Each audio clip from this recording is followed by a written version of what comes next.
heshiiskan diblomaasiyadeed ee u dhaxeeyay Jamhuuriyadda Malta iyo Jamhuuriyadda Federaalka Soomaaliya ayaa si wadajir ah u saxiixay wasiirka arrimaha dibadda Malta Dr. Giorgio Villa iyo danjiraha Soomaaliya dalka Belgium iyo guud ahaan midowga Yurub Dr. Ali Saciid Fiqi.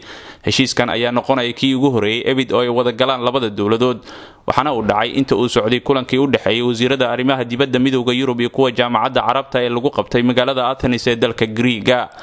dawladda Malta ayaa muhiim u aragta xilligan heshiiska diblomaasiyadeed sida uu sheegay wasiirka arrimaha dibadda Malta Dr. Giorgio Villa oo waraysi gaar ah siiyay TV-ga Universal.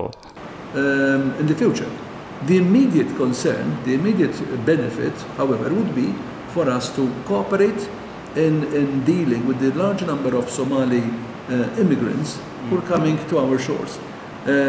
Since 1998, we have received something like 7,200 of Somalis.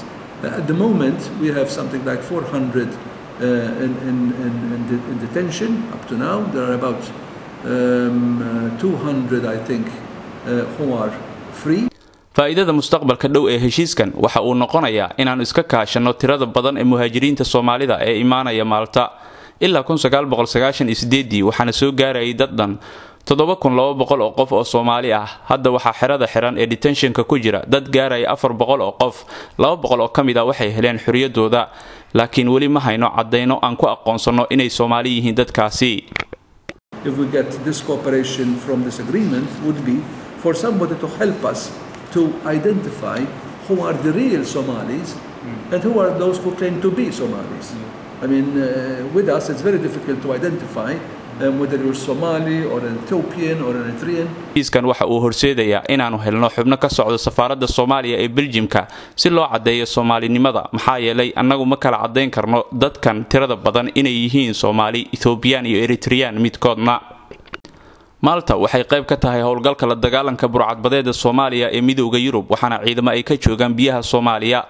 waxay ka mid ahayd wadamadii ugu yaboohay dhaqaalo shirki Brussels ee dalka Belgiumka ee lagu ururinayay Soomaaliya taageero dhanka maaliyadda oo dhan 1 bilyan oo euro si loo taageero dib u dhiska soo celinta nabadda iyo kala dambeynta Soomaaliya.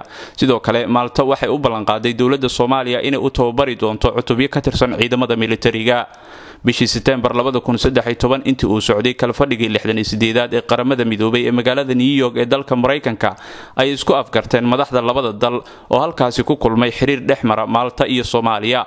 Ra'iisul Wasaaraha Malta Dr. Joseph Muscat iyo wasiiradii arrimaha dibadda Soomaaliya ee xilligaasi Marwo Fawziyo Yuusuf Xaaji Aadan ayaa isla meel dhigay muhiimadda xiriir dhexmara labada dal. isku soo wada duubo heshiiskan diblomaasiyadeed ay kala saxiixdeen Soomaaliya iyo Malta ayaa noqonaya kii ugu horeeyay ebid oo ay wada galaan labada dal, waxaana uu dhabaha u jeexi doonaa wada shaqayn iyo iskaashi dhexmara labada dal. Axmed Nuur Ibrahim, Universal TV, Malta.